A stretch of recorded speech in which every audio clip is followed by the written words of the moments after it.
What if the greatest war films of the 60s weren't the big blockbusters everyone remembers, but overlooked gems hiding in plain sight? You know, the massive epics, the all-star casts, the poster-friendly titles. But what about the smaller ones that dared to be rougher, stranger, and more daring than anything on the greatest lists? Some pushed realism, others flipped the genre, and a few resurfaced decades later.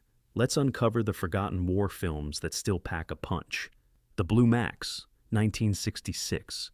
A German pilot chasing glory through the clouds? Not exactly your usual Hollywood setup.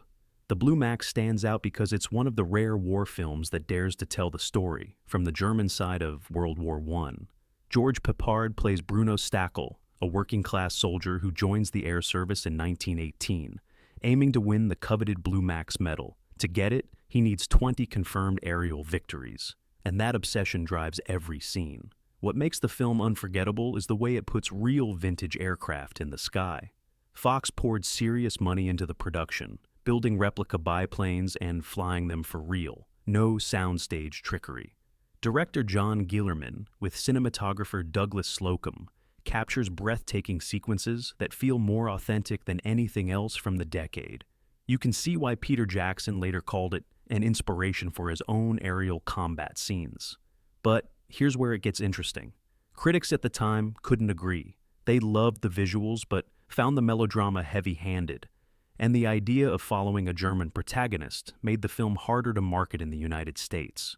Over the years, though, that stigma faded. Modern viewers look past the dated romance subplot and focus on those jaw-dropping dogfights, the very thing that keeps it alive today. The Blue Max isn't just a movie about planes. It's about ambition, class, and the brutal game of proving yourself when the stakes are life or death. Forgotten by many, yet still soaring above the clouds, it's a war film that hasn't lost its edge. King and Country, 1964. No explosions, no sweeping battlefields, just a dugout, a trial, and the crushing weight of war. King and Country strips away the spectacle to focus on one soldier, Private Arthur Hamp, played by Tom Courtenay. His crime? Walking away from the trenches during World War I. For that, he faces a court-martial, and Dirk Bogarde plays the officer reluctantly defending him. The film's claustrophobic setting mirrors the hopelessness of Hamp's situation. Directed by Joseph Losey, an American exile living in Britain after being blacklisted, the movie carries a sharp outsider's perspective. It's adapted from a stage play rooted in real desertion cases, which makes every exchange sting with truth. Instead of big action sequences, you get the grinding machinery of a military system determined to make an example out of one. Broken Soldier. When it premiered, critics admired the performances. Courtenay even won Best Actor at the Venice Film Festival, but audiences largely skipped it. Maybe it was too grim, too intimate, or simply too different from the heroic narratives people wanted. But time has been kind. Restored prints have brought it back into circulation, and now it's recognized as one of the most honest anti-war films of the decade. What lingers isn't spectacle, but emotion. The weary faces, the sense of futility, the officer defending a man he knows is doomed. It's not about winning or losing, but about how a war machine devours individuals. King and Country proves that sometimes the quietest war films leave the deepest scars. The Victors, 1963. Imagine a war movie that refuses to play by the rules. That's The Victors, directed by Carl Foreman, who had already co-written The Bridge on the River Kwai. Instead of following one grand narrative, this film unfolds through a series of vignettes, tracing a group of American soldiers from Italy to Berlin during World War II. The structure is unconventional. Some chapters are darkly ironic, others brutally sad, and a few border on surreal. You get glimpses of romance, moments of camaraderie, and then sudden bursts of cruelty, like a scene where bored soldiers take out their frustration on a stray puppy. It's jarring, but that's the point. War doesn't follow a neat story arc. Shot in stark black and white and intercut with real newsreel footage, the film has a near-documentary feel. Foreman poured his own experiences and disillusionment into it, making The Victors more of a statement than an entertainment piece. Unfortunately, its release timing was disastrous. It hit theaters just days before the assassination of President Kennedy. The grim tone didn't sit well with audiences seeking comfort in a time of national mourning. Today, though, its fractured style feels ahead of its time. What once seemed meandering now plays like a deliberate critique of traditional war storytelling. By refusing to glorify or simplify, The Victors offers something rare, a mosaic of wartime reality, messy and uncomfortable. Forgotten in its day, it now stands tall as one of the boldest experiments in 60s cinema. Hell Is for Heroes, 1962. Steve McQueen in black and white, stripped of glamour, playing a soldier on the edge. That's Hell Is for Heroes, a compact World War II story that trades spectacle for grit. Directed by Don Siegel, it follows a small group of GIs tasked with holding off superior German forces along the Siegfried Line in 1944. What makes it so striking is the scale or lack of it. Paramount slashed the budget mid-production, forcing Siegel to shoot almost everything on the same patch of land. Instead of hiding the limitations, he leaned into them, creating a tight, claustrophobic atmosphere. The film becomes less about the battlefield and more about the psychology of men stuck in an impossible position. McQueen's character isn't the noble leader you'd expect. He's bitter, unpredictable, and dangerous to both sides. Long before the anti-hero label became fashionable, McQueen delivered a performance that showed how thin the line is between survival and self-destruction. Add in a supporting cast that includes James Coburn and a young Bob Newhart, and you've got an unusual mix of tension and uneasy humor. At release, it was overshadowed by bigger, flashier productions. But revisiting it now, you see the blueprint for grittier war films that followed in the 70s. Hell Is for Heroes is proof that you don't need massive battles to show the terror of war. Sometimes all it takes is a few men, a desperate plan, and the quiet knowledge that not everyone is going to make it back. Dark of the Sun, 1968. Chainsaw duels, diamond trains, and mercenaries with no rules. Yes, this was a war film in the 60s. Dark of the Sun, also known as The Mercenaries, dives into the Congo crisis, a setting Hollywood rarely touched. Rod Taylor stars as Captain Curry, hired to rescue civilians and haul out a fortune in diamonds. At his side is Ruffo, played by Jim Brown, while an unhinged ex-Nazi lurks in the group just to raise the stakes. Director Jack Cardiff doesn't hold back. The film is sweaty, violent, and relentless, with sequences that shocked audiences in 1968. This wasn't the clean, heroic style people expected. Instead, you got massacres, betrayals, and characters whose morals were as muddy as the jungles they trudged through. The critics were divided. Some called it excessive, others found it thrilling. But here's the kicker. Over time, Dark of the Sun gained a cult following. Martin Scorsese famously listed it as one of his guilty pleasures, admiring how far it pushed the boundaries for its era. The movie's chaotic energy, combined with Cardiff's eye for color and movement, makes it unforgettable. What keeps it alive today is how raw it feels. It's not a polished war epic, but a sweaty fever dream where survival trumps everything. If the 60s gave us glossy productions about noble sacrifice, Dark of the Sun was the unruly cousin nobody wanted to invite, but everyone remembered. And honestly, that's exactly why it deserves to be on this list. Beach Red, 1967. Imagine Saving Private Ryan decades before it existed. That's what Cornell Wilde delivered with Beach Red, a World War II film set during a marine assault on a Japanese-held island. From the opening minutes, it pulls no punches. Amtrak's hitting the beach. Soldiers cut down instantly, chaos everywhere. For a late 60s audience, it was unlike anything they'd seen. What set it apart wasn't just the shocking level of violence, but the way Wilde framed it. Instead of faceless soldiers, the film pauses for voiceovers, flashbacks, even dreamlike sequences that reveal the inner lives of both American and Japanese fighters. You're not just watching cannon fodder, you're watching people with memories, hopes, and families. That human layer makes the carnage sting harder. The Marine Corps was so uncomfortable with its portrayal that they pulled support, and the Catholic Legion of Decency condemned it. Some theaters even slapped restrictions on it, but Wilde, who had a reputation for breaking rules, doubled down. He wanted to strip away the heroic gloss and show how chaotic and personal battle really was. Looking back, you can see how ahead of its time it was. Spielberg's work in the 90s gets praise for realism, but Wilde was already there 30 years earlier. Forgotten in its day, Beach Red has since been rediscovered by cinephiles as one of the boldest anti-gloss war films of its decade. It's not polished, but it's raw, unnerving, and strangely poetic. Lost Command, 1966. Not every war movie from the 60s was about World War II. Lost Command dared to tackle the messy, politically charged colonial wars of Indochina and Algeria, subjects Hollywood usually ignored. Directed by Mark Robson, it stars Anthony Quinn as a French paratrooper who survives the disastrous fall of Dien Bien Phu in 1954, only to find himself shipped straight into another brutal conflict in Algeria. The structure jumps between these two wars, showing how Quinn's character adapts and hardens. Alain Delon plays his conflicted junior officer, trying to cling to his humanity, while George Segal takes on the role of a comrade-turned-guerrilla leader. The themes are sharp: counterinsurgency, torture, and the blurred line between soldier and occupier. At release, the film was overshadowed by Gillo Pontecorvo's The Battle of Algiers, which used neo-realist style and stole the critical spotlight.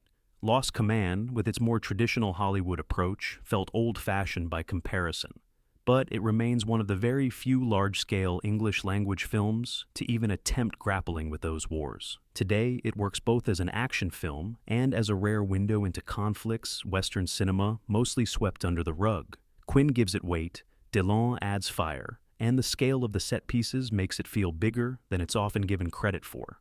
Forgotten? Absolutely. Worth revisiting? Without question. Merrill's Marauders, 1962. Samuel Fuller didn't make polite war movies. He made exhausting ones.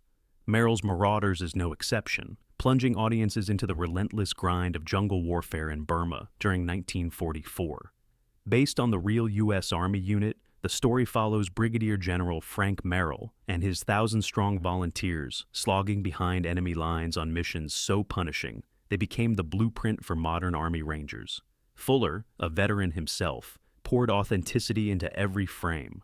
Soldiers aren't just fighting, they're starving, collapsing, eating leeches for protein, and dragging themselves forward through disease and exhaustion. The jungle itself becomes the enemy, with humidity, mud, and endless marches grinding down even the toughest. What's striking is that victory doesn't feel triumphant here. Every battle won leaves the men more broken, their faces hollow, their bodies wrecked. Claude Akins and Ty Harden lead composite characters, but Fuller's focus isn't on personality, it's on endurance. Audiences in 1962 weren't ready for this kind of honesty. They wanted heroics, not heatstroke and trench foot. Critics respected it, but the box office was lukewarm. Today, though, Merrill's Marauders is admired for being one of the few 60s war films that doesn't glamorize its subject. It's sweaty, relentless, and unforgettable, a tribute to the toll of war as much as the people who endured it. How I Won the War, 1967. A psychedelic anti-war comedy with John Lennon in a helmet. Only in the 60s. Richard Lester's How I Won the War is one of the strangest war films of its era, a surreal send-up of British military pomp. Michael Crawford plays Lieutenant Goodbody, a painfully optimistic officer leading his doomed platoon on a ridiculous mission to build a cricket pitch in North Africa during World War II. The plot is less important than the satire. Soldiers die in slapstick fashion, then reappear as if nothing happened. The film uses jump cuts, bright colors, fourth wall breaks, and absurdist humor to show the futility of conflict. Lennon, despite being heavily promoted, has a small role, mostly tossing out sardonic one-liners. His presence, though, gave the movie publicity it otherwise wouldn't have had. Audiences expecting a comedy romp were blindsided. Instead of lighthearted laughs, they got a grimly funny, nihilistic statement on the waste of human life. Critics didn't know what to make of it, and the film quickly faded. But in hindsight, its wild stylistic swings feel remarkably modern. What Lester did was disguise one of the darkest anti-war films of the decade as a farce. It's messy, uneven, but also daring in a way few 60s war movies were. If nothing else, How I Won the War shows just how far filmmakers were willing to push the genre when the rest of the world expected stiff upper lip heroics. Play Dirty, 1969. Michael Caine leading the meanest commando team you've ever seen. Play Dirty takes the familiar setup of a World War II sabotage mission and strips away any sense of nobility. Caine plays a reluctant British officer ordered to join a squad of commandos disguised as Italians, sent to destroy a German oil depot in North Africa. But Don't expect heroics, these men have no redeeming qualities. From the start, the tone is ruthless. At one point, the squad casually wipes out witnesses without hesitation, and the film doesn't frame it as shocking, it just shows it. Director André de Tolt keeps the tension high by refusing to let the audience settle. Every scene suggests betrayal, futility, or failure. Critics often compared it to The Dirty Dozen, but Play Dirty is leaner, smaller in scope, and much more nihilistic. Martin Scorsese once summed it up perfectly. It isn't sadistic, but it's mean. The characters don't care about honor or morality, they care about finishing the job and surviving the desert. Released at the end of the decade, it never got the spotlight it deserved. Too bleak for mass audiences, too unconventional for the mainstream, it slowly slipped through the cracks. But today, its sharp edges make it stand out. In a genre that often leans on patriotism or spectacle, Play Dirty is refreshingly unsentimental. A desert mission where no one gets out clean. Operation Crossbow, 1965. What if your mission was to stop history's deadliest secret project before it ever launched? That's the tension in Operation Crossbow, a World War II thriller directed by Michael Anderson. George Peppard stars as an Allied agent sent to infiltrate Nazi Germany and uncover the truth about their experimental rocket program. Alongside him is a strong supporting cast that includes Sophia Loren and Trevor Howard, adding glamour and weight to the story. What sets this apart is its balance between espionage and action. Instead of focusing purely on battlefield heroics, it dives into sabotage, intelligence, and the high-stakes chess game of stopping technology before it changes the war. The scenes inside rocket test facilities feel surprisingly convincing, with Anderson blending historical fact and dramatized suspense. Critics at the time were mixed. Some praised the style and tension, while others thought the subplot slowed things down. Yet, for audiences today, Operation Crossbow feels like a fascinating hybrid, part war movie, part spy thriller, and part disaster story about innovation gone wrong. The film's technical sequences, combined with its moral ambiguity, what do you do when stopping the enemy means sacrificing everything, make it far more interesting than its reputation suggests. Forgotten among bigger epics, it's a reminder that the war wasn't just fought with bullets. It was also fought with information, sabotage, and the terrifying possibility of what could have been unleashed. The Bedford Incident, 1965. A war movie without a war, just two ships, one frozen sea, and the terrifying possibility of destruction. The Bedford Incident trades bombs and bullets for Cold War tension. Richard Widmark stars as the captain of a U.S. destroyer, shadowing a Soviet submarine through icy waters. Sidney Poitier plays a journalist on board, observing as the situation spirals into a dangerous game of nerves. The brilliance of the film lies in its simplicity. You never see massive battlefields or sprawling campaigns, just the claustrophobic interiors of the ship, the paranoia of the crew, and the stubborn pride of a captain unwilling to back down. Director James B. Harris builds suspense slowly, ratcheting up the pressure until the final minutes deliver a chilling gut punch that audiences didn't see coming. At the time, it was overshadowed by Dr. Strangelove, which had tackled similar Cold War anxieties with biting satire. The Bedford Incident, being dead serious, struggled to stand out. But revisiting it today, you can appreciate how eerily real it feels, especially in its depiction of brinkmanship and the fine line between discipline and obsession. The performances give it staying power. Widmark's hard-as-steel captain and Poitier's watchful outsider make every scene crackle. It's not flashy, but it's razor-sharp. In a decade filled with battle reenactments, the Bedford Incident proved that sometimes the scariest war stories happen when no shots are fired. Attack on the Iron Coast, 1968. Lloyd Bridges leading a desperate raid? You bet. Attack on the Iron Coast may not have the prestige of The Dirty Dozen, but it delivers a surprisingly tight and suspenseful story. Bridges plays Major James Wilson, tasked with leading a daring Allied assault on a heavily fortified German naval base. It's a fictionalized account, but one rooted in the commando raid tradition that British cinema loved. The film benefits from being straightforward. It doesn't overcomplicate things. It's about strategy, guts, and whether the mission can succeed against impossible odds.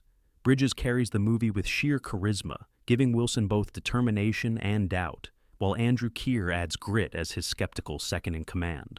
Released in 1968, it was a mid-budget production that never got wide attention, partly because audiences were distracted by bigger and flashier war films. But for those who found it, Attack on the Iron Coast scratched the itch for tense, small-scale action that felt believable rather than overblown. The movie has aged surprisingly well. It avoids melodrama, keeps the pace brisk, and gives you enough suspense to stay invested. Is it groundbreaking? Not at all. But sometimes the forgotten mid-tier war films are exactly the ones that still deliver when you least expect it. 633 Squadron, 1964. Before Star Wars, there was 633 Squadron. No, really. George Lucas openly admitted that his famous trench run in A New Hope was inspired by this British film. Set during World War II, it follows RAF Mosquito pilots on a dangerous mission to take out a German rocket fuel plant tucked away in a Norwegian fjord. Cliff Robertson leads the squadron, with George Chakiris adding heart as one of his comrades. The highlight, of course, is the aerial photography. Real planes swoop through narrow valleys, banking dangerously close to cliffs, creating a visual thrill that miniatures or stock footage couldn't match. Combined with Ron Goodwin's rousing score, the flying sequences are pure cinematic adrenaline. At the time, critics were lukewarm, calling the characters underdeveloped and the dialogue stiff. But audiences turned out, and it was a commercial hit in Britain. Over the decades, though, it slipped out of the mainstream conversation, remembered mostly by aviation buffs. What makes it worth rediscovering today is how influential it was. Without 633 Squadron, the most iconic sequence in Star Wars might not exist. That alone earns it a place on this list. Add the spectacle of real planes and real skies, and you've got a forgotten 60s war film that still soars. Mosquito Squadron, 1969. A follow-up that few people remember, but one that deserves more credit. Mosquito Squadron, made 5 years after 633 Squadron, reuses some of the aerial footage, but builds a new story around it. David McCallum stars as a British pilot dealing with guilt and love after his best friend goes missing in action. When he falls for the missing man's wife, played by Suzanne Neve, the personal stakes rise alongside the mission. The film blends melodrama with action, giving you both intimate emotional beats and the spectacle of mosquito bombers on daring raids. While the recycled flying sequences were criticized at the time, they still look fantastic. The blend of real aircraft and clever camera work keeps it engaging, even if the plot leans on familiar tropes. Critics dismissed it as a second-tier rehash, and audiences mostly agreed. But in hindsight, Mosquito Squadron works as a companion piece to its more famous predecessor. It may not reach the same heights, but it captures the era's fascination with the air war and delivers enough tension to satisfy fans of aviation dramas. For viewers willing to look past its recycled elements, Mosquito Squadron offers a forgotten gem part action, part soap opera, and entirely 60s. And there you have it, 15 forgotten war movies from the 60s that still hold up today. Some shocked audiences, some got buried by bigger hits, and a few were simply too bold for their own time. But each one deserves another look. Which of these films surprised you the most? Drop your thoughts in the comments, share this with a fellow film buff, and hit subscribe for more hidden classics waiting to be rediscovered.